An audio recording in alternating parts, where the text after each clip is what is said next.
So hello everyone, Genshin की journey के episode number 28 में आप सभी का बहुत बहुत स्वागत है। आज की इस वीडियो में हम लोग अपने फोंटेन आर्क के फिनाले को कवर करने वाले, जहां पे हम लोग फोंटेन की पूरी स्टोरी को कंप्लीट कर लेंगे। तो हाँ, इस वीडियो में काफी ज्यादा मजा आने वाला, क्योंकि गेंशिन के इतिहास की ये one of the most peak और मोस्ट इमोशनल एंडिंग में से एक है। सो हाँ, चैनल पर नए हो तो सब्सक्राइब कर लो, वीडियो को लाइक कर लो। चलो अब हम लोग वीडियो को शुरू करते हैं। फिर क्या, हम लोग जेल में आराम से सो के उठते हैं, लेकिन आज हम लोग का स्पेशल दिन था, क्योंकि आज का दिन हमारा जेल में आखिरी दिन था और आज हम लोग रिहा होने वाले थे। फिर क्या, जेल में आखिरी बार एक बार हम लोग रॉयस ली और सीजुइन से मिलते हैं, उनसे थोड़ा बहुत बातचीत करते हैं, उन्हें गुड बाय करके वापस फोंटेन की मेन सिटी यानी फोर्ट ऑफ फोंटेन पे पहुंच जाते हैं। फिर क्या, सबसे पहले वहां पे हम लोग पहुंचते हैं, निवलेट से जाके बात करते हैं। फिर क्या, हम लोग निवलेट को सारी कहानी बताते, चाइल्ड से रिलेटेड जो भी हम लोगों ने डिस्कवर की थी जेल के अंदर, जहाँ पे हम लोग उस वेल के बारे में भी बात करते जो कि हम लोग को अपने सपने में दिखा था। निवलेट कहता है कि वो वेल कोई नॉर्मल वेल तो नहीं हो सकती, वैसी वेल अब फोंटेन के सीज में देखना बहुत ही ज्यादा एबनॉर्मल चीज है। मुझे तो लगता है वो एक प्राइमोर्डियल वेल होने वाली है,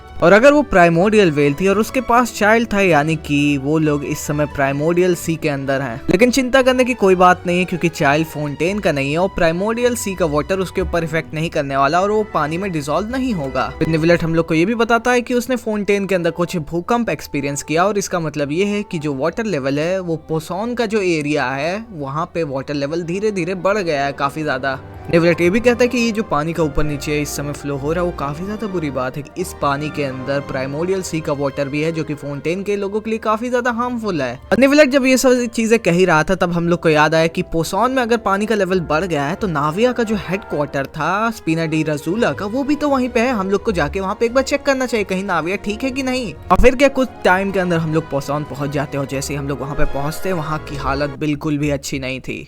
लिटरली चीजें टूट गई थी, फूट गई थी, बहुत सारी चीजें बिखरी हुई थी और एक भी इंसान वहाँ पे नहीं दिख रहा था। फिर क्या, वहाँ पे हम लोग देखते हैं, थोड़ा सा मुआयना लेते हैं। वहाँ पे हम लोग देख सकते हैं कि कैसे काफी सारे लोग वहाँ पे इंजर्ड हैं, काफी सारे लोग अपने फैमिली मेंबर्स को खो चुके हैं, और काफी सारे लोगों को मेंटल ट्रॉमा भी हो चुका है ये सारी चीज एक्सपीरियंस करने के बाद। फिर क्या, थोड़ा बहुत ढूंढने के बाद हम लोग को फाइनली नाविया मिल जाती है, जो कि काफी ज्यादा उदास लग रही होती है। नाविया हम लोग को बताती है कि कैसे अचानक से पोसॉन में ये जो वाटर का लेवल है, वो अचानक से बढ़ गया और पानी के अंदर जितने भी लोग उससे कॉन्टेक्ट किए, वो उसके अंदर डिसॉल्व हो गए। और हम लोग यहाँ पे ये भी देख सकते हैं कि इवन दो नाविया काफी ज्यादा उदास है, लेकिन वो अभी भी अपने स्पिना डी रजूला के जितने भी लोग हैं उनकी हेल्प कर रही है, और जो लोग वहाँ पे फंसे हैं, जो कि वुंडेड हैं, उनकी भी हेल्प कर रही है वहाँ पे।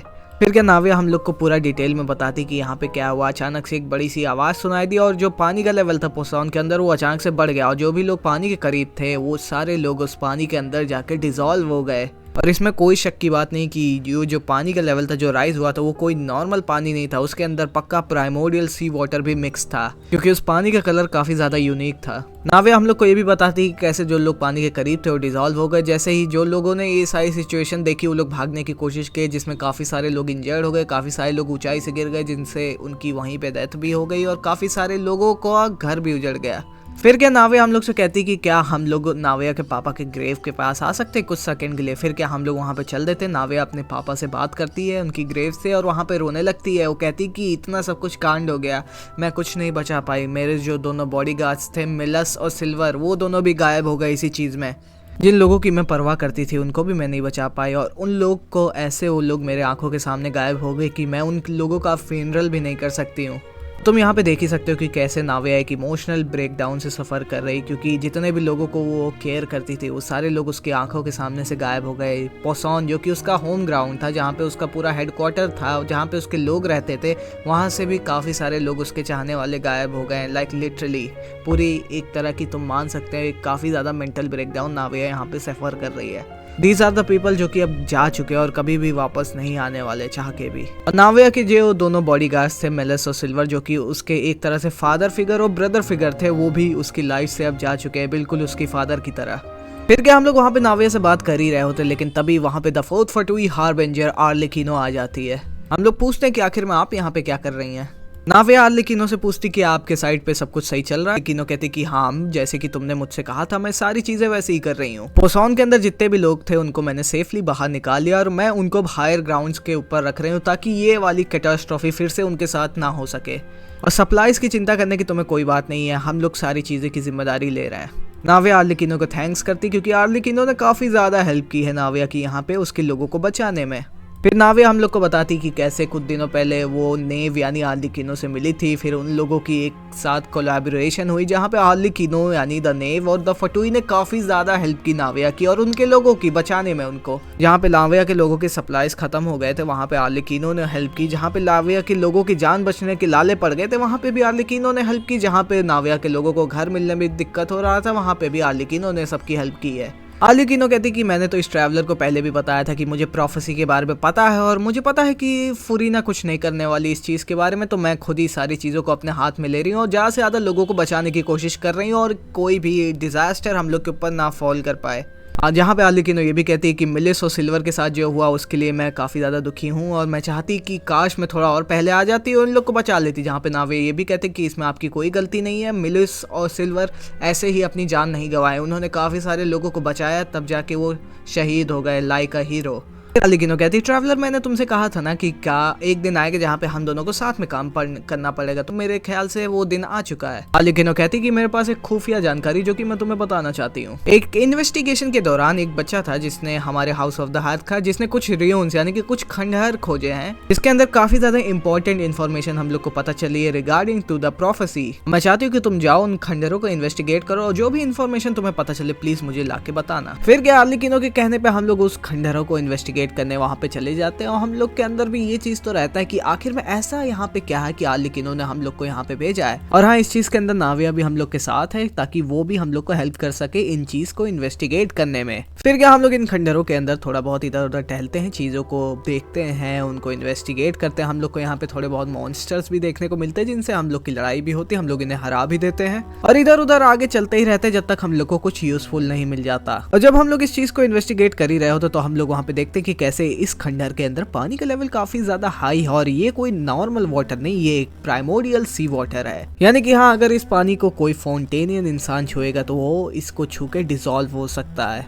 और हाँ, अगर तुम्हें नहीं पता तो नाविया फाउंटेन को बिलोंग करती है और वो एक फाउंटेन है। अगर उसका कांटेक्ट इस वाटर के साथ हुआ तो नाविया यहाँ पे डिसॉल्व हो जाएगी और एक हिसाब से उसकी डेथ हो जाएगी, क्योंकि लोग पानी के अंदर डिसॉल्व तो हो सकते हैं लेकिन हम लोग उन्हें वापस नहीं ला सकते। फिर क्या हम लोग यहाँ पे नाविया के साथ इस जगह को इन्वेस्टिगेट कर ही रहे होते लेकिन जिस ब्रिज से हम लोग जा रहे होते वो अचानक से टूटने लगता है।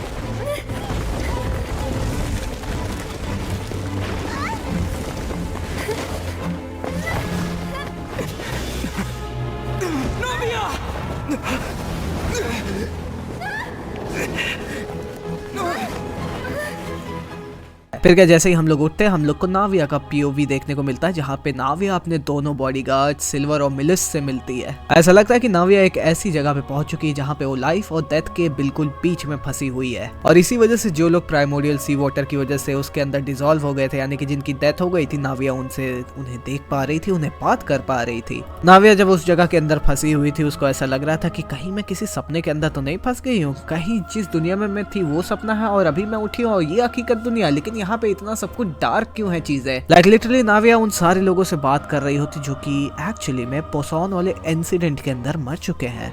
तो यहाँ पे तुम देख भी सकते हो कि नाविया को भी लगता कि यहाँ पे कुछ तो गड़बड़ है, मुझे यहाँ पे नहीं होना चाहिए था मेरे ख्याल से। जहाँ पे हम लोग ये भी देख सकते हैं कि नाविया कैसे एक कोर्ट ट्रायल के अंदर फंस जाती है। नाविया यहाँ पे कोशिश करती है कि वो निवलेट को यहाँ पे ढूंढ पाए, लेकिन जैसे कि तुम्हें पता ही होगा नाविया एक ऐसे स्टेट में फंसी हुई है जहाँ पे लाइफ और डेथ के एकदम बीच में फंसी हुई और इस समय जितने भी लोग उसे इस दुनिया में दिख रहे हैं इस समय करंट स्टेट में जहाँ पे भी वो किसी एक डोमेन या सपने में फंस गई है, वो सारे लोग एक्चुअली में डेड है। और कोर्ट के अंदर नाविया निवलेट को इसलिए ढूंढना चाह रही थी क्योंकि निवलेट डेड नहीं था और इसी वजह से निवलेट नाविया को दिख भी नहीं रहा था। और फाइनली थोड़ा बहुत सोचने के बाद और बहुत सारी चीज़ों को नोटिस करने के बाद नाविया को ये चीज़ रियलाइज़ हो जाती कि वो अभी जहाँ पे है वो एक्चुअली में लिविंग वर्ल्ड है ही नहीं, वो एक ऐसी जगह फंस गई जहाँ पे वो सारे लोग जो कि मर गए थे पोसौन वाले इंसिडेंट के अंदर वो सारे हैं और उसको यहाँ से तुरंत निकलना चाहिए क्योंकि अगर वो इस स्टेट के अंदर ज़्यादा देर तक रही तो उसकी भी यहाँ पे डेथ हो जाएगी। और तुम यहाँ पे देख ही सकते हो कि कैसे यहाँ पे जितने भी लोग नाविया के आसपास थे वो एक ओशनॉइड में बदल जाते हैं। ये एक तरह का सी क्रीचर है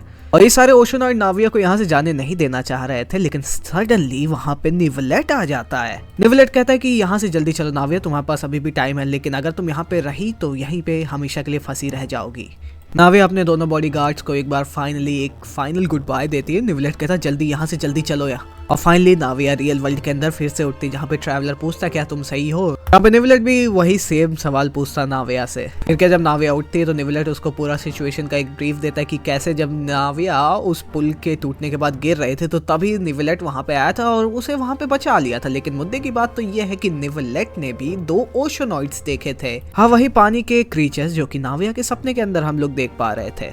यहाँ पे ट्रैवलर अपना निवलेट से पूछता है इसका मतलब ये है कि जो लोग पानी के अंदर डिसॉल्व हो जाते हैं वो ओशनॉइड्स बन जाते हैं क्या। निवलेट कहता है कि हाँ ऐसा हो भी सकता है। मेरे ख्याल से नाविया ने अपने सपने के अंदर जितने भी लोगों को देखा वो अब ओशनॉइड्स बन चुके हैं, क्योंकि एट द एंड अपने सपने के अंदर नाविया ने उन्हें एज अ ओशनॉइड क्रीचर भी देखा। फिर क्या हम लोग इन रूइंस को यानी कि इन खंडरों को और एक्सप्लोर करना शुरू करते हैं, जहाँ पे हम लोग को काफी सारे मॉन्स्टर्स भी देखने को मिलते हैं जिससे हम लोग लड़ते हैं। और इन्हीं बीच में हम लोग निवलेट से बातचीत भी कर रहे होते हैं, जहाँ पे निवलेट हम लोग को बताता भी है कि कैसे वो यहाँ पे इसलिए आया था क्योंकि उसने पता चला था कि फटुईज यहाँ पे काफी ज्यादा रिसर्च किए थे। उन लोगों ने बताया था कि तुम लोग यहाँ पे हो। तो निवलेट भी काफी ज्यादा क्यूरियस हो गया था कि आखिर में इन रूइंस के अंदर ऐसा क्या है कि आर्लेकिनो ने तुम लोगों को यहाँ पे भेजा था। वो खुद यहाँ पे आ गया था इन्वेस्टिगेट करने।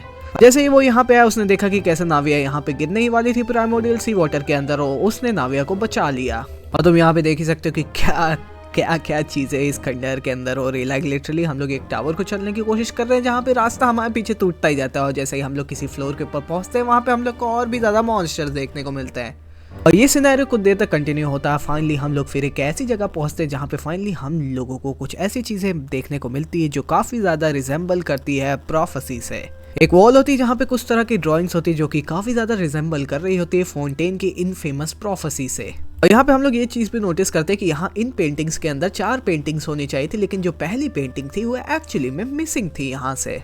और अगर इन पेंटिंग्स को हम लोग ध्यान से देखें, वहाँ पे कुछ चीजें लिखी भी थी कि कैसे फोंटेन एक दिन डिस्ट्रॉय हो जाएगा, और ये एक तरह की भविष्यवाणी है जिसका सबूत वो इंसान ने यहाँ पे छोड़ा इन पेंटिंग्स के द्वारा। जैसे कि तुम पहली पेंटिंग के अंदर देख ही सकते हो कि कैसे एक इंसान अपने घुटनों के बल बैठा हुआ, वो एक तरह से प्रे कर रहा है, वो भी आसमान में, और एक तरह का आइलैंड है आसमान के ऊपर जिसको हम लोग सेलेस्टिया बोलते हैं। और दूसरी पेंटिंग के अंदर हम लोग को ऐसा लगता है कि फुरीना जैसे पानी के अंदर गिर गई है और काफी सारे लोग उसको घेरे हुए हैं। और तीसरी इमेज हम लोग को इस चीज को क्लियर कर देती कि कैसे प्रोफेसी में जैसे बोला गया था कि एक दिन फोंटेन पानी के अंदर चला जाएगा और लेडी फुरीना अपने थ्रोन के ऊपर अकेले बैठ के रोएंगी, और वही पेंटिंग यहाँ पे बनी हुई है। यानी कि भविष्यवाणी के होने के चांसेस काफी ज्यादा हाई है। फिर क्या निवलेट, नाविया, ट्रैवलर इन सारे स्लेट्स को देख के इन्हें डी कोड कर रहे होते कि कैसे जो पहली इमेज है, जो इंसान यहाँ पे नील कर रहा है वो और कोई नहीं बल्कि पहले के हाइड्रो ऑर्कॉन है जिसका नाम है इजीरिया। निवलेट ये भी कहता है कि ऐसा लग रहा है कि प्रीवियस हाइड्रो ऑर्कॉन इजीरिया ऐसे बैठी हुई, ऐसा लगता है कि उसने कोई सिन कर दिया, यानी कि कोई पाप कर दिया है, और उसी चीज के लिए वो माफी मांग रही है। निवलेट कहता है कि अगर हम लोग को अपने क्वेश्चन के जवाब चाहिए तो हम लोग को फुरीना से ही पूछना चाहिए। फिर क्या इतनी सारी इन्वेस्टिगेशन करने के बाद हम लोग थक गए थे, हम लोग अपने घर वापस आते हैं, वहाँ पे बैठते हैं, हम लोग खाना खाने जा ही रहे होते, लेकिन तभी हम लोग को वहाँ पे मोना देखने को मिलती है। अगर तुम्हें नहीं पता मोना कौन है, तो मोना एक कैरेक्टर है जो कि मॉन्स्टैट को बिलोंग करती है, और ये हमारी दोस्त है। ये एक तरह की मैजिशियन ऑफ फॉर्च्यून सीकर है जो कि तुम्हारा फ्यूचर भी देख सकती है। और हाँ, ये एक तरह की एस्ट्रोलॉजिस्ट भी है। और हाँ, तुम्हें अगर नहीं पता तो इसकी मास्टर है बार्बलॉथ। बार्बलॉथ एक तरह की विच है जो कि पार्ट है हेक्सन सर्कल, एक तरह का ऑर्गेनाइजेशन जो कि कंसिस्ट करता है काफी ज्यादा स्ट्रॉन्ग विचेस से, जिसकी लीडर है एलिस, और एलिस है क्ली की मम्मी। मेरे ख्याल से इतनी ज्यादा इन्फो काफी होगी तुम्हें ये जानने के लिए आखिर में मोना कहाँ से बिलोंग करती है, उसकी मास्टर कौन है और वो क्या करती है। मोना हम लोग को बताती कि कैसे फोंटेन के काफी सारे लोग थे जो कि उसे फोंटेन के अंदर बुलाए, वो इसलिए क्योंकि मैं फोंटेन का फ्यूचर देख सकूं, क्योंकि मैं एक एस्ट्रोलॉजिस्ट हूँ, मैं फ्यूचर देख सकती हूँ। और फोंटेन के अंदर वैसे भी एक प्रोफेसी चलती आ रही है। बहुत सारे लोग मुझसे ये पूछना चाह रहे थे कि ये प्रोफेसी क्या सच होने वाली है। That's the reason why I am here. और मैं जब यहाँ पे आई तो मैं तुम्हें बता नहीं सकती कि फोंटेन कितना ज्यादा ट्रबल के अंदर है इस समय। मोना हम लोग को ये भी बताती कि अगर किसी इंसान ने फोंटेन की प्रोफेसी दिया है तो वो काफी ज्यादा स्ट्रॉन्ग होगा, और हम लोग अभी देख भी सकते हैं कि कैसे ये फोंटेन की जो प्रोफेसी है वो धीरे धीरे करके ऐसा लग रहा है कि कभी भी सच हो सकती है। मोना ये भी कहती कि क्या पता हेक्सन सर्कल में से ही कोई ऐसा हो जिसने ये प्रोफेसी दी हो। फिर क्या मोना से बात करने के बाद हम लोग मोना से कहते कि अगर तुम्हें कोई नई इन्फो पता चले तो हम लोग को जरूर बताता। मोना वहां से चली जाती है और हम लोग चले जाते हैं निवलेट के ऑफिस में, जहाँ पे हम लोग देख सकते हैं कि निवलेट और फुरीना एक बहुत ही बड़ी बहस के अंदर फंसे हुए हैं। जहाँ पे हम लोग देख सकते हैं कि कैसे फुरीना कह रही होती कि मैं तुम्हें सब कुछ एक्सप्लेन कर चुकी जितना मैं जानती हूँ। निवलेट कह रहा था और स्टिल तुमने जो भी चीज मुझे बताई वो मुझे पहले से पता था, और कोई भी चीज ये चीज मुझे एक्सप्लेन नहीं कर पा रही है। नेवलेट ये भी कहता है कि आप यहाँ की हाइड्रो आर्कॉन है और सबसे ज्यादा हाईएस्ट अथॉरिटी हैं। आपको मेरे सवालों को जवाब देना ही पड़ेगा, तभी हम लोग इस प्रॉब्लम से बाहर आ पाएंगे। जहाँ पे नेवलेट वो लिस्ट भी दिखाता है फुरीना को, जिसमें जितने लोग मरे थे पोसॉन के अंदर उनकी लिस्ट। नेवलेट कहता है कि हाँ, हम लोग वहाँ पे टाइम पे नहीं आ पाए थे, इसलिए काफी सारे लोगों की जान चली गई उस इंसिडेंट के अंदर। नेवलेट ये भी कहता है कि भाई कल मैंने 3 स्टोन्स पाए थे जिसके ऊपर पेंटिंग्स थी जो कि हिंट कर रही थी फोंटेन की प्रोफेसी की, और क्या तुम्हें उसके बारे में कुछ पता है। जब नेवलेट इस चीज को ब्रीफली समझाता है कि कैसे वहाँ पे 3 स्लेट्स थी, 3 पिक्चर्स मैंने देखी थी, लेकिन वहाँ पे 4 पिक्चर्स होनी चाहिए थी, लेकिन चौथी पिक्चर वहाँ से मिसिंग थी, इसीलिए मेरे पास काफी सारे क्वेश्चन थे, इसलिए मैं तुम्हारे पास आ गया उन्हें पूछने के लिए। जहाँ पे नेवलेट पूरी कोशिश करता है लगातार फुरीना से इजीरिया के बारे में पूछना। इजीरिया अगर तुम्हें नहीं पता तो वो प्रीवियस हाइड्रो आर्कॉन थी, यानी कि फुरीना से पहले की हाइड्रो आर्कॉन। लेकिन फुरीना का सेम जवाब था कि यस, उसे कुछ नहीं पता है। फुरीना यहाँ पे ये भी कहते हैं कि मैं यहाँ के हाइड्रो आर्कॉन हूँ, मेरी कुछ सीक्रेट इन्वेस्टिगेशन चल रही है, बस तुम्हें मुझ पे भरोसा करना चाहिए, तुम्हारी हाइड्रो आर्कॉन पूरे फोंटेन को तुम्हें बचाएगी। फिर फुरीना वहां से निकल जाती है। नेवलेट हम लोग को बताते कि कैसे कि मैंने पूरी कोशिश की फुरीना से क्वेश्चन करने की, लेकिन स्टिल उसका वही जवाब था कि उसे कुछ नहीं पता। लेकिन मुझे ऐसा लगता है कि फुरीना कुछ ना कुछ तो जरूर छुपा रही है हम सभी से। नेवलेट ये भी कहता है कि अब लगता है कि हम लोग को ऐसी कंडीशन आ गई जहाँ पे हम लोग को फुरीना को फोर्स करना होगा जवाब पाने के लिए, क्योंकि अब मामला काफी ज्यादा सीरियस होगा, क्योंकि अब मामला पूरे नेशन के ऊपर है। एक भविष्यवाणी जो कि लग रहा है कि कभी भी सच हो सकती है। अगर हम लोग को जल्दी आंसर नहीं मिले तो क्या पता हम लोग अपने नेशन फोंटेन को बचा भी ना पाए। फिर क्या हम सारे लोग मिलकर एक प्लान बनाते हैं, जहाँ पे हम लोग का प्लान ये है कि हम लोग फुरीना को एक ऐसी पोजीशन या फिर एक ऐसी सिचुएशन में डाल देंगे जहाँ पे उसे हमारे क्वेश्चंस का आंसर देना ही पड़ेगा। जहाँ पे तुम देख ही सकते हो कि कैसे निवलेट, लिनी, लेनेट, फ्रेमिनेट, नाविया, इवन क्लोरेन तक यहाँ पे है इस प्लान को एग्जीक्यूट करने के लिए। तो हाँ, अब हम लोग एक ऐसी सिचुएशन में आ गए जहाँ पे अगर हम लोग को अब आंसर्स नहीं मिलेंगे तो फोंटेन पूरा एक खतरे में है, और इतना ज़्यादा खतरे में है कि फोंटेन पूरा डिस्ट्रॉय हो सकता है। तो अब हम लोग को फुरीना को फोर्स करके उससे आंसर निकलवाने पड़ेंगे। यहाँ पे ये सारे लोग एक प्लान बनाते हैं, उसके बाद हम लोग इसको एग्जीक्यूट करना शुरू करते हैं, जिसको अगर मैं छोटे में बताऊँ तो हाँ, ट्रायल ऑफ अ गॉड। एक गॉड को हम लोग ट्रायल पे रखने वाले हैं इसके अंदर। तो क्या वहाँ पे प्लानिंग वगैरह करने के बाद हम लोग स्पिना डी रजूला के बेस के अंदर चले जाते हैं, जहाँ पे हम लोग सोते हैं फोंटेन के अंदर। वहाँ पे हम लोग बैठ के चाय वाय पी रहे होते, पाइमोन से बात कर ही रहे होते, लेकिन अचानक से हमारी चाय बोलने लगती है। लाइक लिटरली हम लोग एकदम से सरप्राइज हो जाते कि भाई ये क्या हो गया। जहाँ पे वो चाय हम लोग से कहती कि तुम्हें मुझसे डरने की कोई बात नहीं है, मैं तो बस तुम्हें चाय पे ज्वाइन करने आई थी। जहाँ पे वो चाय हम लोग से ये भी कहती कि तुम लोग कहीं मुझे भूल तो नहीं गए। तो जहाँ पे पाइमोन कहती कि हाँ, हम लोगों ने तुम्हारी आवाज सुमेरु के अंदर सुनी थी, वो भी स्काई में। और हाँ, अगर भाई लोग अगर तुम लोग भूल गए ये किसकी आवाज है, तो ये आवाज है निकोल की, जो की मेंबर है हेक्सन सर्कल के। हाँ, निकोल एक powerful magician plus angel plus एक विच है जो कि हेक्सन सर्कल को बिलोंग करती है एलिस के अंदर। यहाँ पे वो आवाज हमसे कहती है कि तुम लोग यहाँ पे काफी ज्यादा कंफ्यूज थे और मुझे लोगों को गाइड करना मेरा काम है, तो इसलिए मैं यहाँ पे आ गई तुम लोग को गाइड करने के लिए। जहाँ पे हम लोग एन से यानी निकोल से पूछते कि क्या फोंटेन के अंदर जो प्रोफेसी बोली गई वो क्या सही में सच होगी। तो निकोल कहती कि हाँ, जो चीज भविष्यवाणी जिसकी की जाती वो कभी ना कभी तो फुलफिल होती ही है। यहाँ पे अपना ट्रैवलर और पाइमोन उससे पूछते भी कि क्या हम लोग कुछ करके इसको रोक नहीं सकते। तो निकोल कहती कि अगर तुम लोग कोशिश भी करोगे तो ये चीज नहीं बदलने वाली है, और वैसे भी इतना सब कुछ करने के बावजूद भी तुम लोग को कोई रिजल्ट दिखा नहीं है अभी तक। लेकिन निकोल हम लोग से ये भी कहती कि प्रोफेसी को तुम लोग रोक तो नहीं सकते, लेकिन प्रोफेसी के अंदर थोड़ी बहुत छेड़खान जरूर तुम लोग कर सकते हो अगर गॉड की निगाहें उसके ऊपर ना आ जाए। और ये चीज बोल के वो आवाज वहां से गायब हो जाती है। फिर क्या हम लोग सो जाते, क्योंकि आज के दिन हम लोगों ने काफी ज्यादा काम किया था हमारे ट्रैवलर ने। फिर अगला दिन आता है जहाँ पे हम लोग को पहले तो मोना देखने को मिलती है, जिससे हम लोग थोड़ी बहुत बातचीत करते हैं। फिर आगे चल देते हैं स्टीमबर्ड की बोट पकड़ के फोंटेन, कोर्ट ऑफ फोंटेन में, जहाँ पे हम लोग को शॉर्लेट देखने को मिलती है। उससे भी हम लोग थोड़ी बहुत बातचीत करते हैं, जहाँ पे थोड़ा बहुत इधर उधर घूमने के बाद, काफी सारे लोगों से बातचीत करने के बाद हम लोग फाइनली पोसॉन पहुंचते हैं, जहाँ पे वो बड़ी ट्रेजेडी हुई थी, जहाँ पे काफी सारे लोगों की जान चली गई थी। और वहाँ पे हम लोग देख सकते हैं कि फुरीना एक्चुअली में वहीं पे है, जो कि अपना दुख जाया कर रही होती है उन सारे लोगों के ऊपर जो कि यहाँ पे शहीद हो गए थे, या फिर एक बार हम लोग कह सकते कि मर गए थे। यहाँ पे तुम देख भी सकते हो कि कैसे फुरीना को अपने लोगों की काफी ज्यादा परवाह थी, उसके आंखों में आंसू थे, वो काफी ज्यादा खुद पे रिग्रेट कर रही थी। वो कह रही थी सब कुछ मेरी वजह से हुआ है, क्या मुझे अब यहाँ पे फॉरगिव कर देना चाहिए, क्या अब मुझे यहाँ पे गिव अप कर देना चाहिए। जहाँ पे फुरीना वहाँ पे खड़े होकर सारे लोगों से माफी मांग रही थी जिनकी जान यहाँ पे जा चुकी थी। लेकिन जैसे ही फुरीना हम लोग की आवाज सुनती वो कहती वहाँ पे कौन है। हम लोग कहते फुरीना बस हम ही लोग हैं, तुम्हें चिंता करने की कोई बात नहीं है। और सडनली फुरीना अपना पूरा टोन बदल लेती, जहाँ पे वो पहले बहुत ज्यादा इमोशनल थी, काफी ज्यादा गिल्टी फील कर रही थी, लेकिन वो से अपने नॉर्मल सेल्फ में आ जाती, जहां पे वो कॉन्फिडेंट, इगोइस्टिक और नार्सिसिस्टिक लग रही थी। Usual Furina, confidence and charming. हम लोग फरीना से कहते कि फरीना तुम्हें ये नाटक करने की जरूरत नहीं है, हम लोगों ने देखा कि तुम कैसे रो रही थी यहाँ पे अभी कुछ देर पहले। जहाँ पे फरीना अपने डिफेंस में कहती है अरे वो सब तो कुछ नहीं था, मैं तो बस ओपरा के लिए एक एक्ट को प्ले कर रही थी। जहाँ पे फरीना फिर से अपनी लंबी लंबी कहानियां बनाने लगती, लंबी लंबी फेंकने लगती, लेकिन हम लोग उससे फिर से कहते कि फरीना तुम्हें ये इस एक्ट को प्ले करने की कोई जरूरत नहीं है, तुम रियल हो के हम लोग से बात कर सकती हो।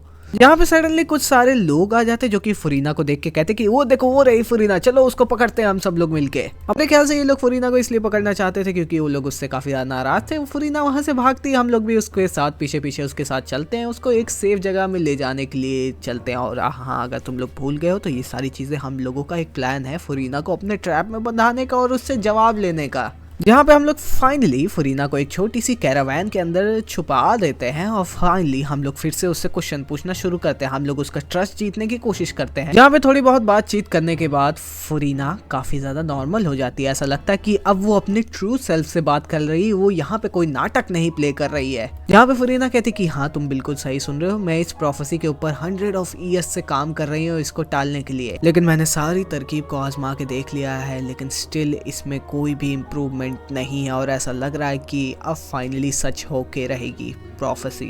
मैंने इतनी मेहनत की थी प्रोफेसी को रोकने के लिए, मैंने अपने इतने सारे एफर्ट्स डाले थे इस चीज़ को रोकने के लिए, अपने लोगों को बचाने के लिए, लेकिन स्टिल ऐसा लगता है कि मेरी सारी मेहनत बस ट्रेन्स के अंदर चली गई। फरीना कहती कि चाहे जो हो जाए हम लोग हेवनली प्रिंसिपल्स के खिलाफ नहीं जा सकते हैं, चाहे जो हो जाए।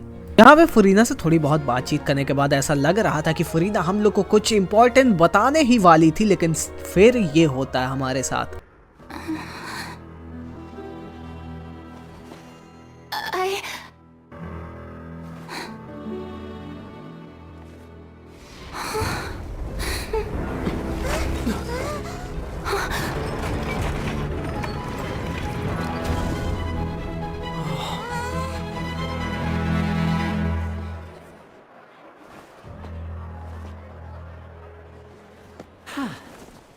यहाँ पे हम लोग फरीना को कोर्ट ऑफ फाउंटेन के अंदर ले आते हैं, ओपेरा हाउस के अंदर, जहाँ पे लिनी कहता है कि चलो अब हम लोग शुरू कर सकते हैं ट्रायल ऑफ अ गॉड। मेरे ख्याल से गेंशिन के इतिहास के पहली बार किसी गॉड के ऊपर ट्रायल चलने वाला है। फरीना कहती कि लिनी तुम्हारी परफॉर्मेंस तो काफी ज्यादा अच्छी थी, लेकिन तुम ये चीज भूल गए कि मैं फोसलॉर हूँ, मैं हूँ गॉड ऑफ जस्टिस, और तुम्हें नहीं लगता कि तुम मुझे ट्रायल के ऊपर डाल सकते हो। नेवलेट कहता है कि क्या इसका मतलब ये है कि आप ट्रायल को नहीं मानना चाहती हैं? तो अगर ऐसी बात है तो आपको एक ड्यूल लड़नी पड़ेगी, वो भी क्लोरेंड के साथ, तभी आप इस ट्रायल से निकल सकती हैं। फरीना क्लोरेंड को देख के कहती क्या तुम अपनी तलवार एक गॉड के अगेंस्ट उठाओगी? तो वहाँ क्लोरेंड बिना किसी हेजिटेशन के फरीना के सामने उसकी तलवार तान देती है। जहाँ पे ऐसा लग रहा था कि शायद हम लोग को यहाँ पे एक फाइट देखने को मिलने वाली, क्योंकि फरीना एक गॉड है, लेकिन फरीना तो यहाँ पे सरेंडर कर देती है क्लोरेंड के सामने। जहाँ पे ओपेरा हाउस के अंदर जितने भी लोग बैठे थे वो एकदम से कंफ्यूज हो जाते, एकदम से शॉक में चले जाते कि आखिर में एक गॉड किसी इंसान के सामने सरेंडर क्यों कर रही है, आखिर में चल क्या रहा है यहाँ पे। फरीना कहती कि मैं यहाँ पे सरेंडर नहीं कर रही, मैं तो बस एक्सेप्ट कर रही हूँ इस ट्रायल को। और फिर शुरू होता है trial of a God. Farina कहती आज मैं फरीना तुम लोगों को दिखाएगी ट्रू मीनिंग ऑफ जस्टिस। और तुम लोग ये चीज भी ध्यान में रखना कि इतिहास का one of the best trial अब तुम लोगों के सामने होने वाला है, जो कि सदियों तक लोगों के मेमोरीज के अंदर सब लोग याद रखेंगे, किताबों के अंदर याद रखेंगे, जनरेशन इन्हें याद रखेगी।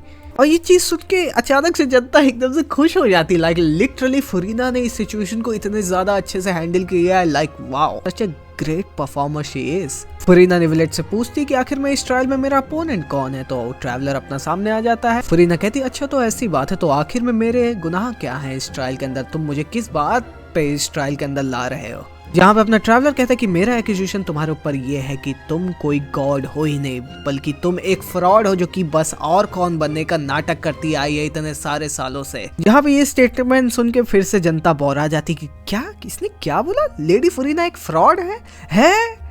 जहाँ पे नेवलेट हमारे चार्ज को एक्सेप्ट करता है और इस ट्रायल को शुरू करता है। फरीना कहती है ऐसा चार्ज तुमने मुझ पे लगाया, इसके लिए तो मैं बिल्कुल भी गिल्टी नहीं हूँ। फरीना कहती कि ऐसा हो ही नहीं सकता कि मैं फोसलॉक, जो कि मेरा एक और नाम है, Furina de Fontaine, member of the 7 Regina of all waters, lords of Fontaine, could not be the true archon of Fontaine. और हाँ, मैं तुम्हें एक चीज और बता देती हूँ कि यहाँ पे ऑडियंस के अंदर काफी सारे लोग हैं जो कि पैदा होने से लेके अभी तक मुझे देखते आए एज द हाइड्रो ऑर्कॉन। काफी सारी जनरेशंस ने मुझे देखा as a being of hydro archon. 100, 200, 300 नहीं बल्कि 500 सालों से मैं ही हूँ हाइड्रो ऑर्कॉन फोंटेन की, और कोई नॉर्मल इंसान इतना लंबा नहीं जी सकता। और स्टिल तुम मुझे देख सकते हो कि I am still looking very young. So इसके बारे में तुम क्या कहना चाहोगे ट्रैवलर?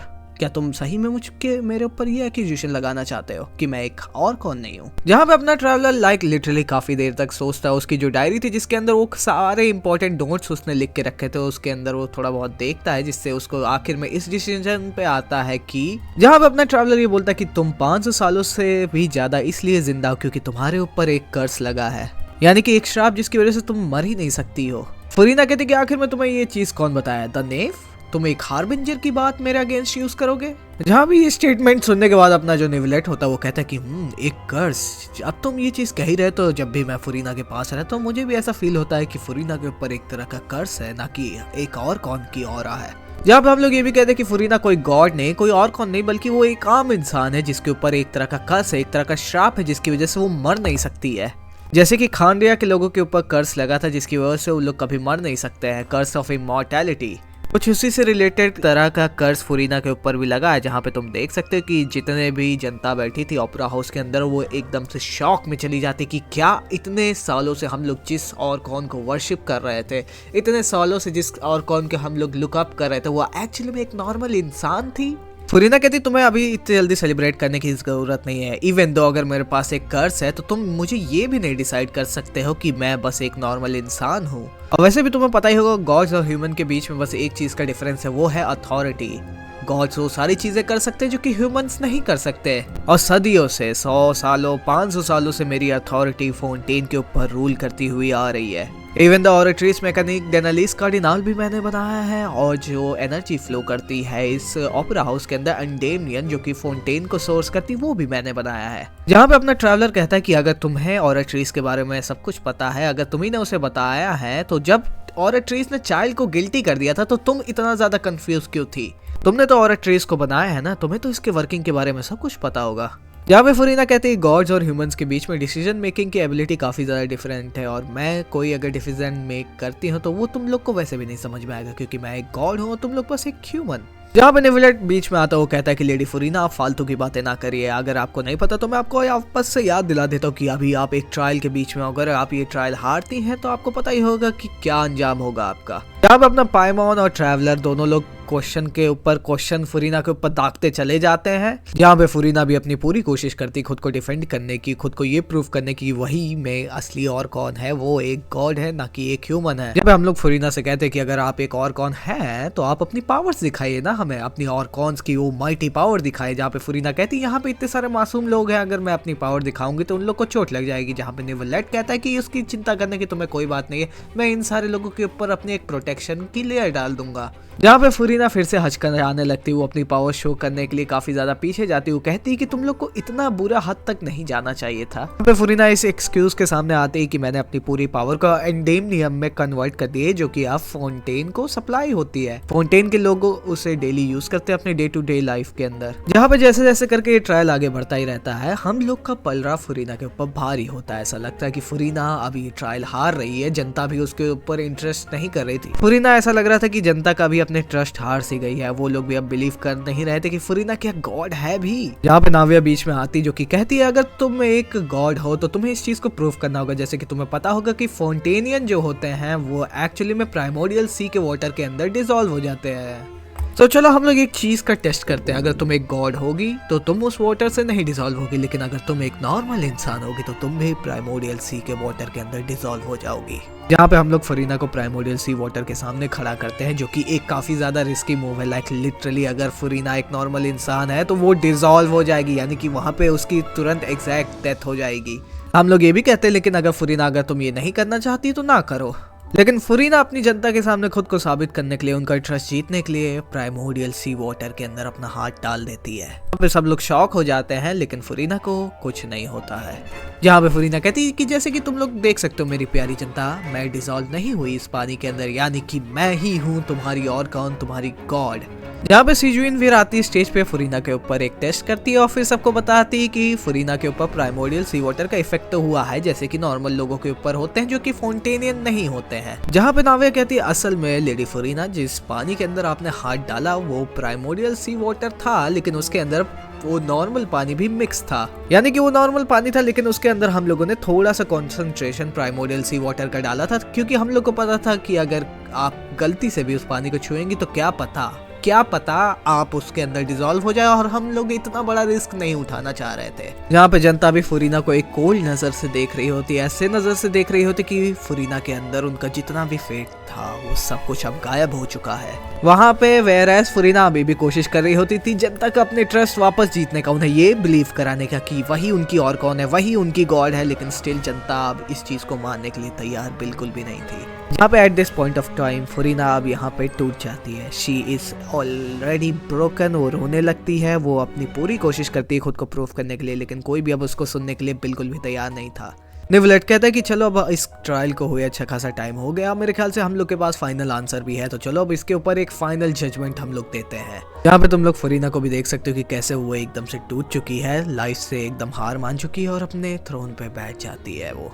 निवलेट कहता है कि now we turn to the Oratrice Mecanique d'Analyse Cardinale to get the final judgment. फिर क्या कुछ ही देर के अंदर ओराट्रिस के अंदर से जजमेंट निकल के आता है। निवलेट उसको पढ़ता है, जैसे वो कहता है according to the judgment of the Oratrice Mecanique d'Analyse Cardinale Furina is, और फिर वो अचानक से हड़बड़ाता है, ये क्या? निवलेट कहता है ओराट्रिस में लिखा है कि फुरीना गिल्टी तो है, लेकिन हाइड्रो ऑर्कॉन गिल्टी है और वो भी पनिश्ड होगी वाया डेथ सेंटेंस। और ये लाइन सुनने के बाद ओपेरा हाउस के अंदर जो जनता थी वो एकदम से कहती कि क्या, एक डेथ सेंटेंस, वो भी हाइड्रो ऑर्कॉन के लिए, वो भी उसी की मशीन से? जनता अपने आप में ही बात करने लगती कि आज तक किसी को भी डेथ सेंटेंस नहीं मिला है ओराट्रिस के द्वारा, लेकिन आज जब इतिहास में पहली बार ओराट्रिस ने किसी को डेथ सेंटेंस दिया तो वो भी हाइड्रो ऑर्कॉन को ही। जहाँ पे अपना ट्रैवलर निवलेट सब लोग एकदम कंफ्यूजन में चले जाते कि हम लोगों ने तो ये सब चीज किया था ताकि हम लोग फुरीना को फोर्स करके उससे कुछ आंसर निकलवा सके, ना कि उसकी जान ले सके। निवलेट कहता है इस पूरे ट्रायल में हम लोग ये प्रूव करने की कोशिश कर रहे थे कि फुरीना हाइड्रो ऑर्कॉन नहीं है, लेकिन ओराट्रिस ने जब जजमेंट पास किया तो उसमें लिखा था द हाइड्रो ऑर्कॉन इज गिल्टी, और वो उसको पनिशमेंट मिलेगी, वो भी डेथ सेंटेंस है। फुरीना को अभी भी ओराट्रिस हाइड्रो ऑर्कॉन ही बोल रही है। यहाँ पे सब लोग एकदम कंफ्यूजन में थे, तभी वहाँ पे फ्रेमिनेंट आता है, जिससे लिली पूछता है फ्रेमिनेंट क्या तुमने अपना मिशन पूरा कर लिया जो कि फादर ने तुम्हें दिया था? फ्रेमिनेंट ने कहा कि हाँ, फादर मुझे कोई भी मिशन देती तो मैं उसे कंप्लीट करता ही करता हूँ। फिर फ्रेमिनेंट हम लोग को ये पत्थर दिखाता, हाँ ये वही पत्थर का फर्स्ट स्लेट है जो कि हम लोग उन खंडरों के अंदर देखे थे, वहाँ पे 3 थे और उसका पहला वाला मिसिंग था, और वो जो पहला वाला मिसिंग स्लेट था वो एक्चुअली में ये था। तो हाँ, आर्लेकिनो और फ्रेमिनेंट की मेहरबानी से अब हम लोगों के पास पूरी पिक्चर है। यहाँ पे अपना ट्रैवलर और निवलेट उस स्लेट के आगे खड़े होते हैं और फिर उसको इन्वेस्टिगेट करना शुरू करते हैं, जहाँ पे हम लोग डॉट्स को कनेक्ट करना शुरू करते हैं और फोंटेन की हिस्ट्री कैसे अब हम लोगों के आंखों के सामने अनफोल्ड होने वाली है वो भी हम लोग विटनेस करने वाले हैं। जहाँ पे मैं तुम्हें अगर ये कहानी छोटे में बताऊं तो पहले एक जमाना था जहाँ पे जो पहले की हाइड्रो ऑर्कॉन थी इजीरिया, उसने एक ऐसा काम किया, सिन का मतलब होता है पाप, यानी कि उस जमाने के अंदर पहले पानी के अंदर कुछ क्रिएचर्स होते थे जिनका नाम था ओशनॉइड्स। जहाँ पे ये ओशनॉइड्स काफी ज्यादा हम्बल क्रिएचर हुआ करते थे, वो काफी ज्यादा फ्रेंडली हुआ करते थे, वो छुप छुप के इंसानों को देखा करते थे और उनका कनेक्शन इंसानों के साथ काफी ज्यादा हो गया था। उन क्रिएचर्स ओशनॉइड्स की एक विश हो गई थी, एक चाह हो गई थी, वो लोग चाहते थे कि वो लोग भी इंसानों की तरह रहें, इंसानों की तरह बात करें, उनकी तरह रहें, उनके साथ बॉन्डिंग बनाए, उनके जैसे रिलेशनशिप बनाए और उनके जैसे एक वेल स्टैब्लिश फैमिली बनाए। और जब ये चीज उनके हाइड्रो ऑर्कॉन को पता चली, यानी कि उस जमाने की जो हाइड्रो ऑर्कॉन थी इजीरिया, तो उसने एक काम किया, उसने सोचा अगर ओशनॉइड्स यही चाहते कि वो लोग इंसानों की तरह जिए, इंसानों की तरह रहे, तो इजीरिया ने उन ओशनॉइड्स को कन्वर्ट कर दिया इंसानों के अंदर। एंड जस्ट बिकॉज वो सारे ओशनॉइड्स फोंटेन के थे, तो ये चीज भी काफी ज्यादा सेंस बनाती कि क्यों फोंटेन सॉल्व होते हैं और कोई और नेशन का कोई क्यों नहीं होता है। Whereas किसी भी इंसान, किसी भी क्रीचर को एक इंसान में कन्वर्ट करना was a very huge sin, और heavenly principles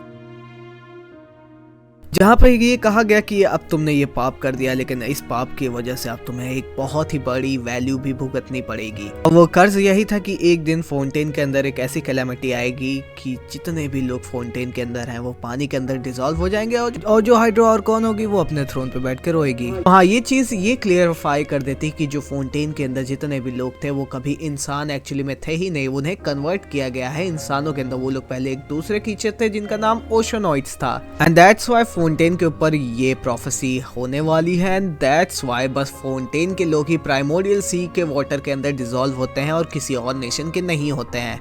ये सारे फाउंटेनियंस को क्रिएट किया गया था हाइड्रो ऑर्कॉन के द्वारा, जो कि पहले की थी, जिनका नाम इजीरिया था। और ये सारे लोग पहले ओशनॉइड्स थे, बल्कि इंसान तो ये लोग कभी थे ही नहीं। यहाँ पे ये पाइमॉन भी काफी सारे फैक्ट्स को क्लियरिफाई कर रही थी कि जब वो वाशेर वाला पूरा केस हुआ था तो वहाँ पे हम लोगों ने ओशनॉइड्स को देखा था, और जब नाविया प्राइमोरियल सी वाटर के अंदर गिरी थी तो जब उसे सपने आ रहे थे उसके अंदर भी उसे ओशनॉइड्स दिख रहे थे। सो हाँ, अब तुम यहाँ पे देख ही सकते हो कि कैसे सारे डॉट्स आके यहाँ पे कनेक्ट हो रहे हैं। एंड जस्ट बिकॉज जो पहले की हाइड्रो ऑर्कॉन थी उसने किसी से भी परमिशन नहीं लिया था, इसीलिए सेलेस्टिया उससे बुरा मान गई थी, इसीलिए उनके ऊपर उन्होंने एक सिन डाल दिया, एक तरह का कर्ज डाल दिया। इसीलिए अब ये प्रोफेसी एक तरह का कर्ज है जो कि उन लोगों के ऊपर होने वाला है। यहाँ पे फिर निवेलेट आता है, वो सब लोगों को एक समरी वर्जन देता है पूरी कहानी का, जो कि उसने अभी यहाँ पे इन्वेस्टिगेट किया और उसने जाना है। वो कहता है कि कैसे पहले फाउंटेनियंस थे वो पहले ओशनॉइड्स थे और उन्हें ह्यूमन बनाया किसी और ने नहीं, बल्कि उनके हाइड्रो ऑर्कॉन ने, इजीरिया ने, जिसकी वजह से फाउंटेन के लोगों के ऊपर एक सिन लग गया, एक तरह का पाप जिसको कभी ना कभी तो हम लोगों को भुगतना ही था। लेकिन जस्ट बिकॉज हाइड्रो ऑर्कॉन ने एक ऐसा काम किया था जिसकी उसने परमिशन नहीं ली थी हेवनली प्रिंसिपल से, इस वजह से अब उसको एक तरह से पनिशमेंट दी जा रही है। तो हाँ, इसी हिसाब से people of fountain were created. जहाँ पे ये सारी चीज सुनने के बाद जो कि भी फाउंटेनियन लोग ओपेरा एक्लिप्स के अंदर बैठे थे वो सब लोग एकदम शॉक में चले जाते। वो कहते कि क्या हम लोग कभी इंसान थे ही नहीं, हम लोग पहले ओशनॉइड्स थे और हाइड्रो ऑर्कॉन ने हम लोगों को बनाया है। जहाँ पे सारे लोग ये भी कह रहे होते कि अब चाहे जो कर लो, मेरे ख्याल से अब प्रोफेसी होके ही रहेगी। हम लोग चाहे जितनी भी कोशिश कर ले, हम लोग उस चीज को नहीं रोक सकते जो कि होने वाली है। लेकिन जहाँ पे हम लोग वहाँ पे बस निवेलेट से हमारा ट्रैवलर बात कर ही रहा होता, लेकिन तभी ओपेरा हाउस के अंदर एक भूकंप आ जाता है।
Damn what a cut scene. यहाँ पे हम लोगों ने जिस वेल को देखा था वो थी ऑल डिवारिंग नारवेल, जो कि अपने रास्ते में किसी कोई भी चीज़ आती है उसको निगल जाती है। और जो बंदा उससे लड़ रहा था वो और कोई नहीं बल्कि हमारा 11th फटुई हार्बिंजर यानी चाइल्ड यानी टटागलिया था। और हाँ, अगर तुम्हें नहीं पता तो हाँ, ये वही वेल है जिसको ट्रैवलर अपने सपनों के अंदर देख रहा था। निवेलेट कहता वो वेल को मुझे देख के ऐसा लग रहा कि वो बिलोंग ही नहीं करती ट्रेवैट को, वो कहीं और ही से आई, ऐसा लगता किसी डिफरेंट स्टार से। और वो वेल प्राइमोर्डियल सी को यूज कर रही है उसकी एनर्जी कंज्यूम करने के लिए, ताकि वो और बड़ी हो सके और भी ज्यादा ताकतवर हो सके। ऐसा लग रहा कि वो उस वेल के रास्ते में कुछ भी क्यों ना आ जाए इसको कंज्यूम कर लेगी। लेकिन फिर क्लोरेंट एक क्वेश्चन निवेलेट से कहती है, वो कहती कि तुमने मुझे बताया था कि जो पहले की हाइड्रो ऑर्कॉन थी उन्होंने फाउंटेनियंस को बनाया था ओशनॉइड से ह्यूमन में, लेकिन इस क्रिएशन के बीच में जब वो इंसानों को बना रही थी तो जो इंसान थे उनके जो वेसल्स थे उनके अंदर उसने प्राइमोर्डियल सी वाटर डाल दिया था, उनके ब्लड वेसल्स के अंदर। निवेलेट कहता कि हाँ तुम बिल्कुल सही कर रहे हो, मेरे ख्याल से इसीलिए वेल यहाँ पे ऊपर आई थी ताकि वो फाउंटेनियंस को कंज्यूम कर सके, क्योंकि उनके खूनों के अंदर प्राइमोर्डियल सी वाटर है और उसको कंज्यूम करके उसकी ताकत और भी ज्यादा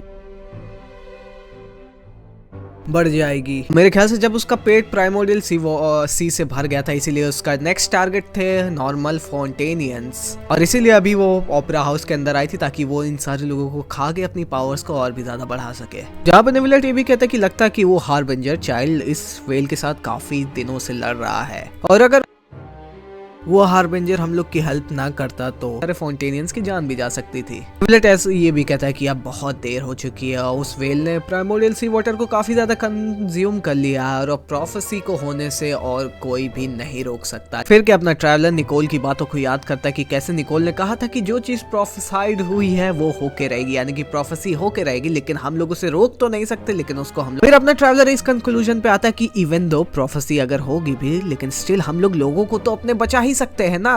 प्रोफेसी को होने दो, अगर होना फोंटेन को डूबने। फिर वो सोचता है कि फुरीना मुझे कुछ बताने वाली थी, वो मेरे लिए काफी ज्यादा इंपॉर्टेंट है, क्या पता वो कुछ बेनिफिशियल हो जाए, और फिर ये होता है।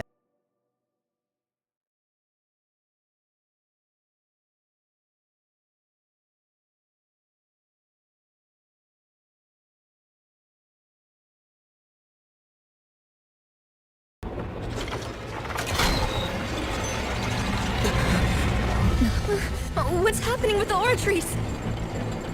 I believe it is preparing to carry out the death sentence. Furina!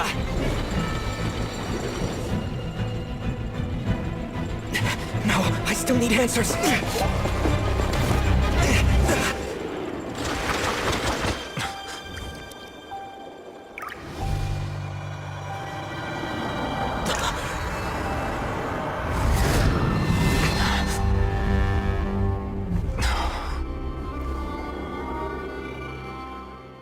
जहाँ पे ये कट सीन होने के बाद अपना ट्रैवलर फुरीना के पास हो जाता है और नेविलेट एक गॉड लाइक बीइंग के पास आज फुरीना जैसी दिख रही होती है। तो तुम यहाँ पे देख सकते हो कि कैसे ऑराट्रिस अब यहाँ पे डेथ सेंटेंस को निकालने ही वाला है। यहाँ पे वो गॉड नेविलेट को देख के पहले तो हंसने लगती है, फिर कहती कि मुझे माफ करना, तुम्हारे चेहरे का जो एक्सप्रेशन है मैं खुद को रोक नहीं पाई। मुझे नेविलेट कहता है कि तुम फुरीना नहीं हो, आखिर में कौन हो तुम?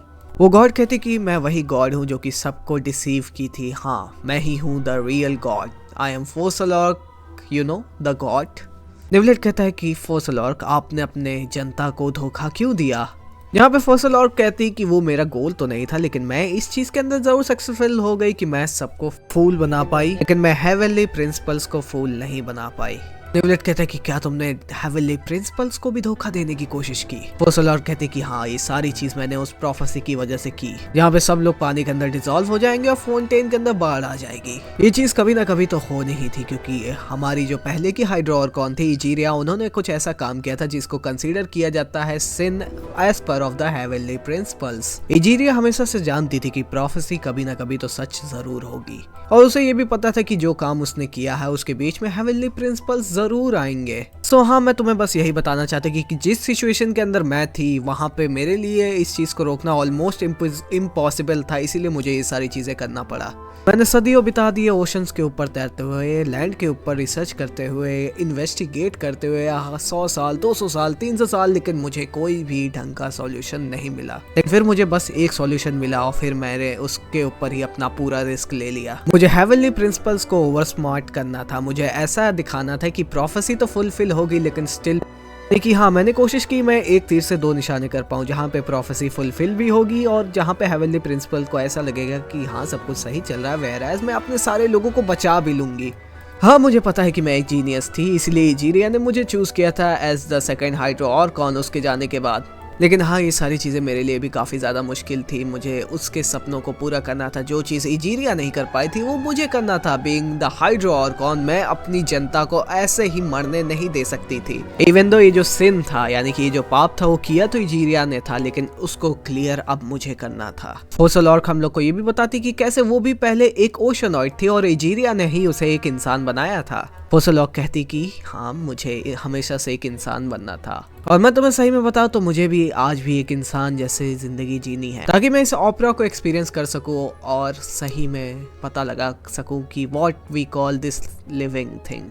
लेकिन जब मैं फाइनली हाइड्रो ऑर्कॉन बनी यानी कि एक गॉड बनी तो मैंने एक काम किया, मेरी जो डिवाइन बॉडी थी यानी गॉडली बॉडी थी उसको मैंने एक अलग फॉर्म में कर दिया और जो मेरा पूरा ह्यूमन फॉर्म था, जो मेरी पूरा ह्यूमन स्पिरिट थी उसको मैंने अलग फॉर्म में कर दिया। यानी कि हाँ, जिस फॉर्म को तुम अभी देख रहे हो वो मैं हूँ फोसलॉक, जो कि मेरी गॉडली फॉर्म है, और जो फॉर्म मेरा ह्यूमन जानते हो गए एज द नेम ऑफ फुरीना। फुरीना एक नॉर्मल इंसान है जो कि मैं हमेशा बनना चाहती थी, इसीलिए मैंने अपना एक पार्ट को सेपरेट कर दिया ताकि बिना जी पाई थी। फुरीना एक आम इंसान है जिसे गुस्सा आता है, जिसे हैप्पी फील होता है, जिसे एंजाइटी भी आती है, जिसे डिप्रेशन भी आता है, जिसे इंजॉयमेंट भी फील होता है। उसे वो सारे इमोशन फील होते हैं जो कि एक नॉर्मल इंसान को फील होने चाहिए। मेरी आंखों के अंदर फुरीना को जो चीज परफेक्ट बनाती है वो है उसकी इंसानियत। She was the perfect human जो कि मैं हमेशा बनना चाहती थी, लेकिन फिर मैंने उसके ऊपर एक कर्स लगा दिया। लेकिन हाँ, ये भी मेरा पार्ट ऑफ द प्लान ही था ताकि मैं हेवनली प्रिंसिपल्स की आंखों के अंदर धूल डाल सकूं। फोसलॉक निवलेट से कहती कि तुम्हें वो प्रोफेसी का फाइनल पार्ट पता है जिसमें हाइड्रो ऑर्कॉन अपने थ्रोन पे बैठ के अकेले रोएगी। इस चीज को भी फुलफिल करने के लिए मैंने फुरीना को लिया as a actress to play the part of being the hydro archon in this prophecy के अंदर फुरीना एक्ट कर रही है बीइंग द हाइड्रो ऑर्कॉन। यानी कि तुम इसको एक तरह का रोल प्ले मान के चलो, जहाँ पे इस कहानी के अंदर फुरीना को मैंने रोल दिया है बीइंग द हाइड्रो ऑर्कॉन, और उसका रोल तभी जाके फिनिश होगा जब तक ये प्रोफेसी जाके फुलफिल नहीं हो जाती, यानी कि जब तक ये प्रोफेसी जाके पूरी नहीं हो जाती। और हाँ, ये चीज भी मत भूलना, जब तक मैं जिंदा हूँ तो मैंने फुरीना के ऊपर एक कर्स लगाया था, इसी वजह से वो इतने 100 साल 200 500 सालों से वो जिंदा है। यानी कि 500 सालों से फुरीना एक एक्ट को प्ले कर रही है of being the hydro archon in a role play. और हाँ, मेरा कर्स इस तरह का है कि फुरीना मर भी नहीं सकती, लेकिन वो हैप्पीनेस के लिए उधर जा भी नहीं सकती। यानी कि हाँ, वो अपनी जिंदगी के अंदर हैप्पीनेस को भी परस्यूट नहीं कर सकती है। मेरे ख्याल से निवलेट तुम्हें ये चीज भी समझ में आ गई होगी कि तुम्हारे कोट को आखिर में ओपेरा एक्लिप्स क्यों कहते हैं। निवलेट कहता है कि इवन दो फुरीना तो एक नॉर्मल इंसान है ना, इवन दो उसके पास एक लंबी लाइफ स्पैन थी, लेकिन तब भी तो वो एक इंसान ही थी ना। लाइक लिटरली इन 500 सालों में फुरीना को कितना ज्यादा दर्द झेलना पड़ा होगा, कितनी ज्यादा सफरिंग झेलनी पड़ी होगी, कितना ज्यादा टॉर्चर झेलना पड़ा होगा। वो कभी खुश नहीं हो सकती और उसे मजबूरी में इस एक्ट को प्ले करना पड़ रहा है ताकि वो अपनी जनता को बचा सके, यानी कि वो अपने पीपल ऑफ फोंटेन को बचा सके। फोसलॉक कहती कि हाँ, तुम बिल्कुल सही कह रहे हो, इवन दो वो मैं ही हूँ एज अ ह्यूमन फॉर्म, लेकिन स्टिल मुझे उससे माफी मांगनी है। 500 साल हो चुके हैं और उसने अपने पार्ट को काफी ज्यादा अच्छे से प्ले किया है, इवन दो उसके लिए उसे अकेलापन ही क्यों ना झेलना पड़े, एक ऐसा दर्द उसे झेलना पड़े जिसको वो किसी के साथ शेयर भी नहीं कर सकती। फिर अपना सीन शिफ्ट होता है ट्रैवलर के ऊपर, जहाँ पे है उसके सामने फुरीना होती है और कुछ वियर्ड चीजें होती है। एक तरह से हम जहाँ पे पहला सीन होता है बिफोर अ मिरर फुरीना, जहाँ पे फुरीना होती है उसके सामने एक मिरर होता है, उस मिरर के अंदर और कोई नहीं बल्कि फोसलॉक होती है।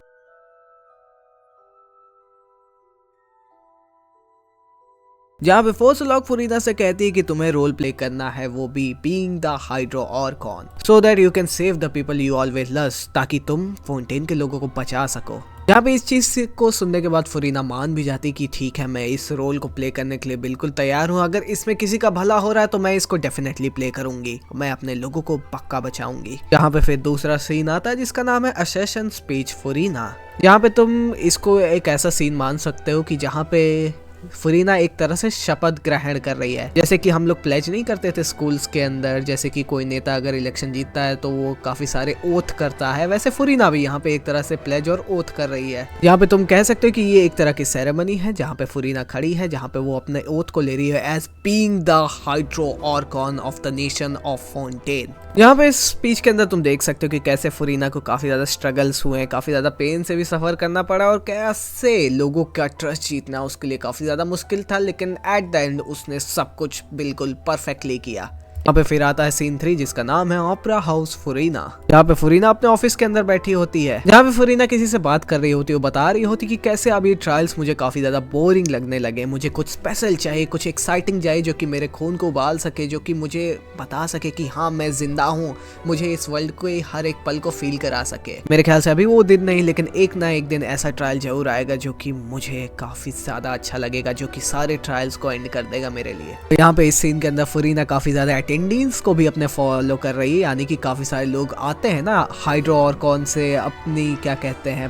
प्लीजिंग लेने के लिए, ब्लेसिंग लेने के लिए और अपनी प्रॉब्लम्स को बताने के लिए। यहाँ पे फुरीना भी यही कर रही है, अपनी जनता को सुनने के लिए वो अपनी जनता का प्रॉब्लम्स को सुन रही है। यहाँ पे फुरीना यहाँ पे इस चीज में भी लगी है, वो कैसे तो कैसे करके इस प्रोफेसी को टाल भी सके, जिसके लिए वो काफ़ी सारे लोगों की रिसर्च टीम भी भेजती है पूरे नेशंस के अंदर, पूरे अलग अलग नेशंस के अंदर भी। और फिर जब पूरा दिन खत्म होता है तुम देख सकते कि फुरीना बेड के ऊपर बैठी है। मैं अपने नेशन को ये चीज़ को रिपीट करके क्या मैं अपने नेशन को बचा सकती हूँ, इवन दो ये चीज़ मेरे लिए काफ़ी ज़्यादा मुश्किल होती जा रही हर दिन। As being acting as the hydro organ, मैं कभी खुद के लिए नहीं जी पा रही, मैं बस हाइड्रो ऑर्गन बन के जी रही हूँ, वो भी दूसरों के लिए। लेकिन अगर ये चीज़ करके मैं अपनी जनता को बचा सकती हूँ तो ये पूरे तरीके से वर्थ इट है। और फिर सीन 4 आता है जो कि ओपेरा हाउस फुरीना ही होता है, जो कि सेम साइकिल फुरीना की लाइफ के अंदर रिपीट हो रही होती है, वो सेम दिन रिपीट हो रही होती है, वो सेम जर्नी वापस रिपीट हो रही है, जहाँ पे फुरीना उसी साइकिल को रिपीट कर रही होती है अपने लाइफ के अंदर, जहाँ पे वो अपनी जनता से मिलती है, उनकी प्रॉब्लम्स को सुनती है। एक तरह से उसकी एक तरह से ये ड्यूटी हो चुकी है पिछले 500 सालों से, डूइंग द सेम थिंग,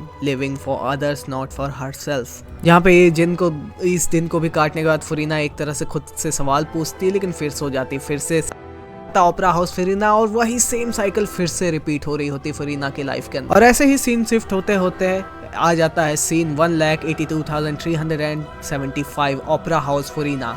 वही सेम साइकिल इतने दिनों से बिताना। कोई नॉर्मल इंसान होता तो वो अभी तक अपना माइंड को लूज कर लिया होता। यहाँ पे तुम एक ऐसी जिंदगी जी रहे हो जो कि तुम अपने लिए जी ही नहीं रहे, तुम दूसरे के लिए जी रहे हो ताकि तुम उनकी जान बचा सको। और इतने सालों की सफरिंग और पेन के बाद फुरीना भी अपने एक ब्रेकेज पॉइंट पे आ गई, जहाँ पे तुम देख सकते हो कि वो इवन दो अपने जनता से बात कर रहे हैं, लेकिन अब उसके आंखों के अंदर आंसू है। ये आंसू काफी सारे चीज को सिग्निफाई करती हैं, चाहे वो उसका दर्द हो, चाहे उसकी वो सफरिंग हो, चाहे वो उसका अकेलापन ही क्यों ना हो। लेकिन स्टिल फुरीना अपना दर्द किसी के साथ शेयर नहीं कर सकती, वो उन्हें बता नहीं सकती कि वो किस चीज से गुजर रही है। तो फुरीना भी यही चीज करती है कि वो कहती कि ये तो बस मेरा एक हाइड्रो फ्लो था, इसीलिए मेरे आंखों से आंसू गिर रहे हैं।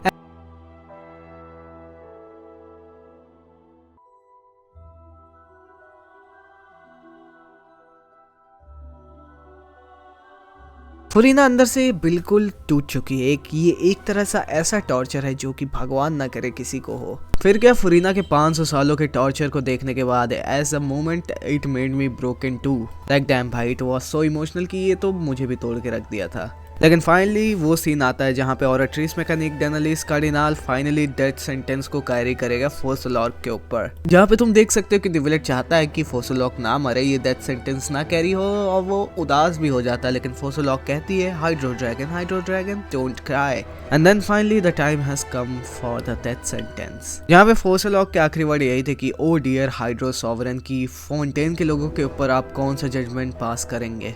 और हाँ, यहाँ पे अगर फोसलॉक की डेथ हो जाएगी तो उसके अंदर जो भी ऑर्कॉन की पावर थी, जो कि डिवाइन पावर थी, वो निवलेट के पास वापस पहुंच जाएगी। जैसे कि तुम्हें पता ही होगा कि ऑर्कॉन्स को बनाया ही गया था ड्रैगन सॉवरेंस की पावर से, और निवलेट एक ड्रैगन सॉवरेन है, वो भी ओरिजिनल हाइड्रो ड्रैगन सॉवरेन। और हाइड्रो ऑर्कॉन की डेथ होने के बाद उसकी जो पावर होगी वो उसके ओरिजिनल सक्सेसर के पास पहुंच जाएगी, जहाँ पे निवलेट अपना पूरा ड्रैगन हुड पालेगा, जो कि उसे काफी ज्यादा पावरफुल बना देगा।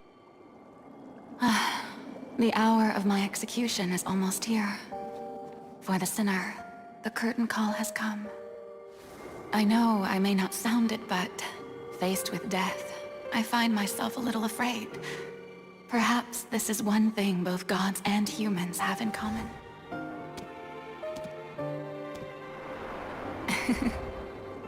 Farewell, Nervalette. I hope you've enjoyed the part you played these 500 years.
Iudex Neuvillette, hereby declare, people of Fontaine, your sins are forgiven.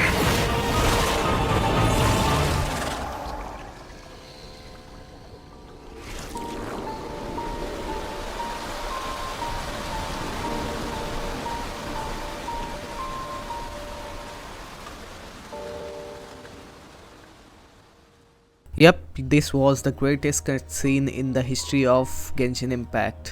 Like यार हाँ, काफ़ी ज़्यादा इमोशनल था। इवन दो मैं इस चीज़ को दूसरी या फिर तीसरी बार देख रहा हूँ, लेकिन स्टिल ये पहली बार जितना ही फील होता है। यहाँ पे हम लोग जब नॉर्मल पोजीशन पे पहुँचते हैं तो निवलेट कहता है कि अब वक्त आ गया, हम लोग को चलना हो, उस वेल को हराना है। पाइमोन कहती है लेकिन अभी तो तुमने बताया था कि हम लोग उस वेल को नहीं हरा सकते। तो निवलेट कहता है कि अब हम लोग उसे हरा सकते हैं क्योंकि because I have my complete dragonhood. Neuvillette कहते हैं चलो the hour of execution have come. जहाँ पे फाइनली हम लोग चले जाते हैं उस ऑल डिवारिंग नारवेल से लड़ने, जहाँ पे ये बैटल काफ़ी ज़्यादा बड़ी थी। हम लोग काफ़ी ज़्यादा लंबी बैटल इससे लड़ते हैं और जो वेल है वो काफ़ी ज़्यादा स्ट्रॉन्ग भी थी। वो उसके पाथ के अंदर जो भी बीच में आ रहा था वो सबको डिवार कर लेती थी, इसीलिए उसका नाम था ऑल डिवारिंग नारवेल। लेकिन तुम जानते ही होगे कि निवलेट को कैसे अपनी फुल पावर अब मिल चुकी है। He is not the same as ever, he is so strong now. So Neuvillette की मदद से फाइनली हम लोग इस ऑल डिवारिंग नारवेल को कैसे तो भी करके हरा देते, लेकिन फिर हम लोग को ये मोहतरमा देखने को मिलती हैं।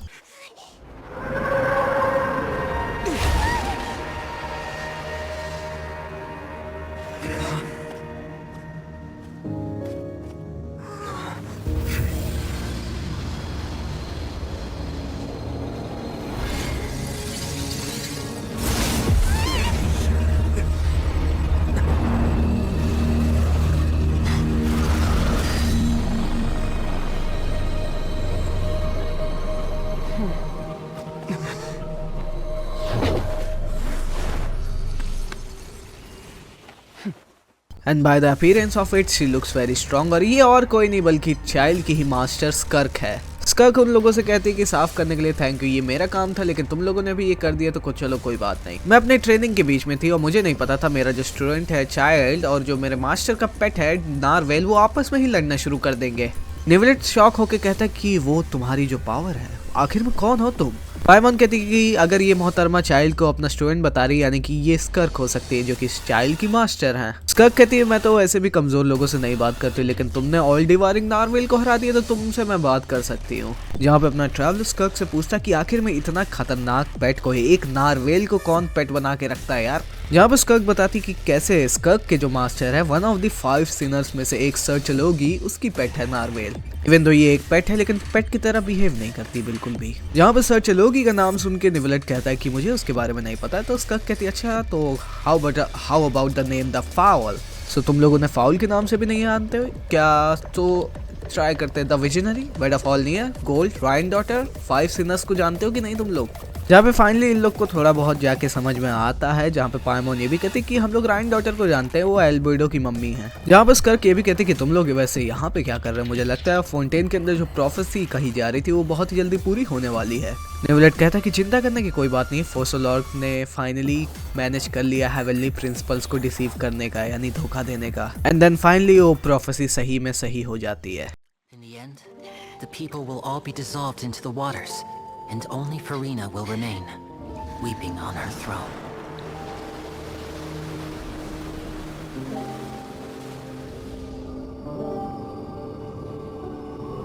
Only then will the sins of the people of Fontaine be washed away.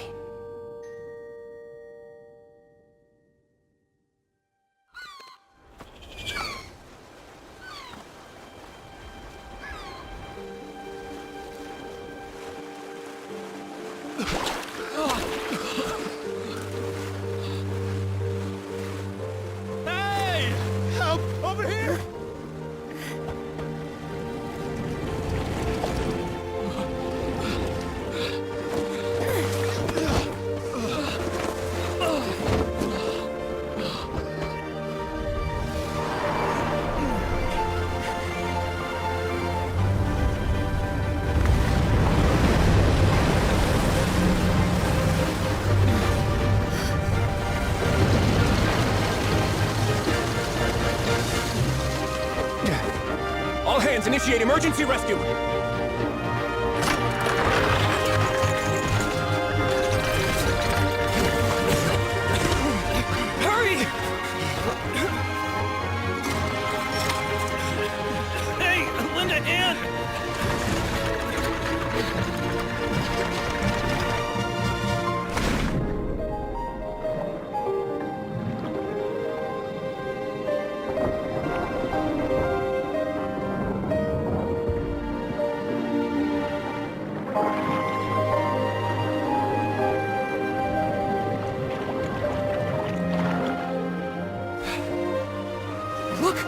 water's receding!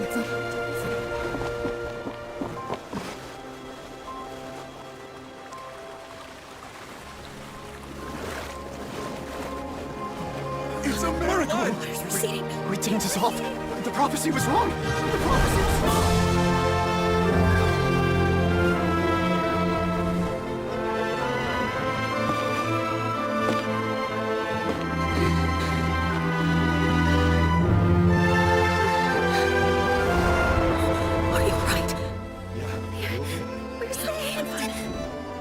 The prophecy was wrong.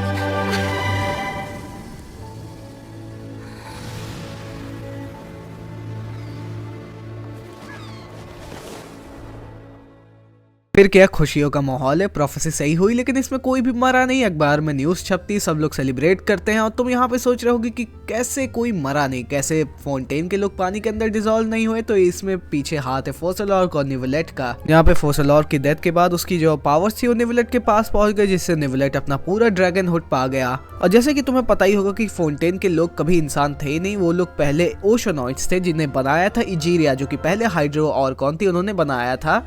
और उनके जो ब्लड वेसल्स थे उनके अंदर उसने प्राइमोरियल सी वाटर से उन्हें क्रिएट किया था। निवलेट ने बस अपनी पावर्स का यूज करके जो फाउंटेन के ब्लड वेसल्स के अंदर जो प्राइमोरियल सी वाटर था उसको निकाल दिया, जिसकी वजह से अब वो लोग प्राइमोरियल सी वाटर के अंदर डिसॉल्व नहीं हो सकते थे।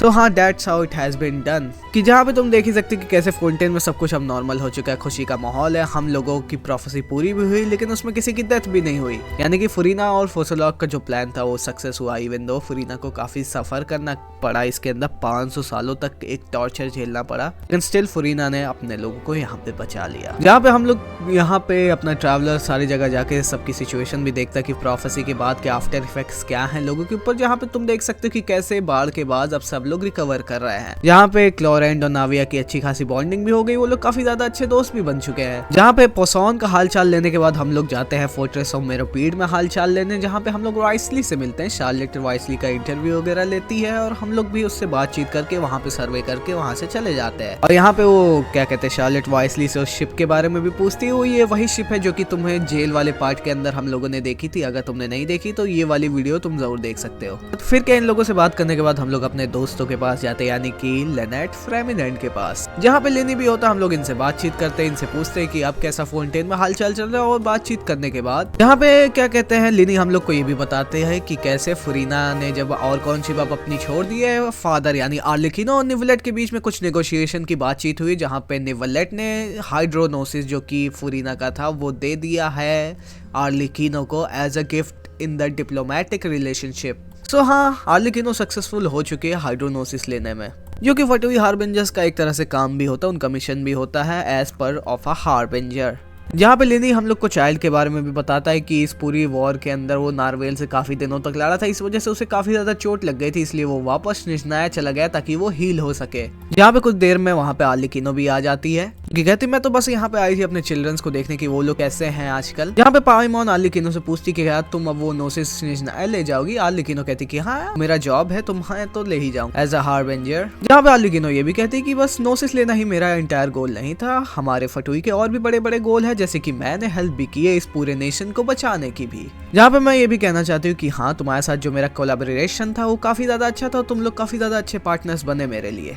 अच्छी चीजें कभी भी अकेले नहीं पाई जा सकती, एक साथ मिलकर हम लोग पूरी दुनिया भी जीत सकते हैं। सो हाँ, एकता में शक्ति, और मैं होप करती हूँ कि हम लोग आगे चल के भी साथ में काम करें कभी। जहाँ पे हम चाइल्ड का जो विजन उसने हम लोग को दिया था वो आर्लेकिनो को दे देते हैं। आर्लेकिनो कहती कि ठीक है, ये विजन मैं चाइल्ड को वापस कर दूंगी जब भी मैं उससे मिलूंगी। क्या आर्लेकिनो वहाँ से चली जाती है, हम लोग भी यहाँ से बातचीत करके चल देते हैं निवलेट से एक फाइनल टॉक के लिए, जहाँ पे निवलेट हम लोग को समझाता है कि कैसे फाउंटेन में चीजें वापस नॉर्मल हो रही है। अब फाउंटेन के अंदर कोई भी और कौन नहीं है।